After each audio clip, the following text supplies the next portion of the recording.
quantity of banditry and rustling, which over time has metamorphosed into an elaborate criminal enterprise. I have come face to face with the unthinkable ruin left behind by cattle rustlers, the orphans, and the widows who have been consigned to utter destitution by these felonry anarchists.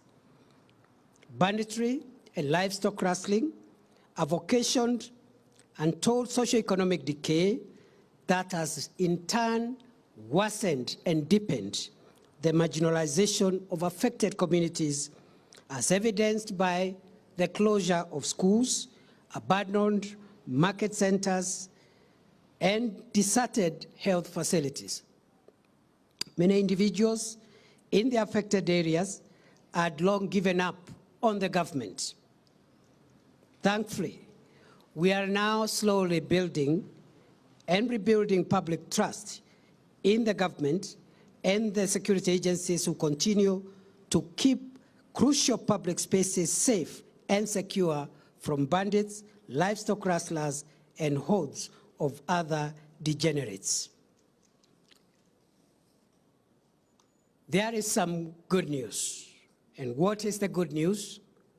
In the past 3 months, 60% of all livestock stolen across the 10 most affected counties, namely West Pokot, Laikipia, Meru, Turkana, Garissa, Samburu, Marsabit, Kitui, Elgeyo Marakwet, and Tana River, have been recovered. The only challenge is that they have been recovered in bits and pieces, because what these criminal gangs do is immediately they strike and steal the livestock. They divide it into small numbers and disappear in different directions. And that is why it is seldom that our security forces will be able to recover the stolen herd all at once. But I am glad to report that unlike in the past when recovery of stolen animals was minimal, we have been able to recover in bits and pieces approximately 60% of the stolen animals from the 10 most affected counties. And our security agencies are tracing the missing 40% of stolen livestock, even as we continue to monitor the meat supply chain across urban areas in the country to disrupt the existing criminal food chain. We have rolled out robust strategies to disrupt the proliferation of small arms through strategic and evidence-led disarmament. We are involving the local communities in protecting livestock and working on transparent, open, fair, and accountable hiring of National Police Reservists in livestock rustling and banditry hotspots. We have also reopened 15 schools that had been closed due to bandit attacks. It is possible, fellow Kenyans, to end this menace permanently. The government is investing in community-based intelligence, drone surveillance technology, modern personal protection equipment and kitting for our security personnel, and application of land and air assets to neuter bandits and rustlers. To ensure success of this national endeavor, I have established a high-level counter-banditry land and air team, LAT, complete with a situation room at the ministry headquarters to oversight daily progress in this war. In the immediate, we must silence the guns in the north of our country.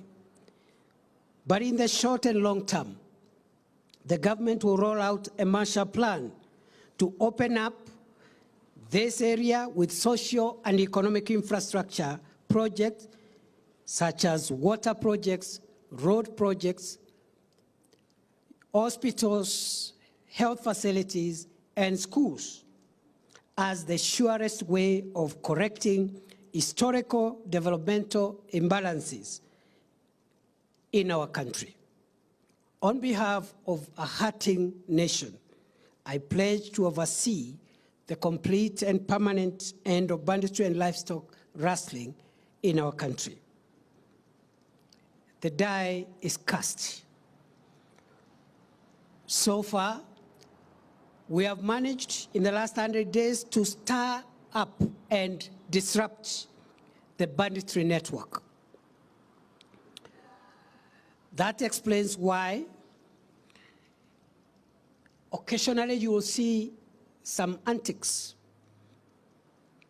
And I want to assure the people of Kenya, neither the occasional antics nor the glorification that bandits are getting from a tiny minority of naysayers, neither will deter our resolve to eliminate them and the threat they pose to our country's search for peace and progress.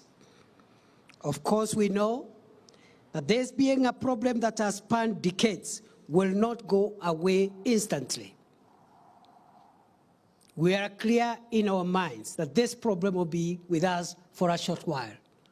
We pray for the patience of the people of Kenya, the support, prayers, and moral solidarity as we dismantle, neutralize, and permanently disable this network of criminals that have caused untold suffering, the shedding of innocent blood, the suffering of populations, the dispossession and anguish in a large part of our country, actually approximately 66% of Kenya's landmass.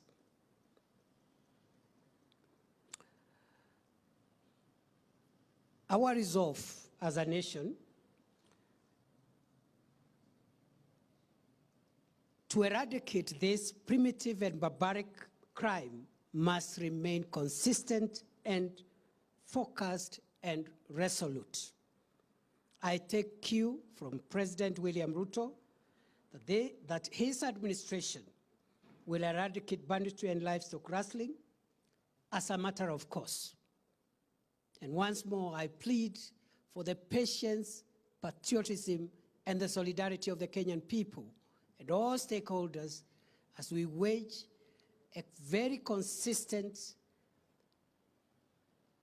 battle against bandits. And we want to make banditry and rustling part of our Kenyan history.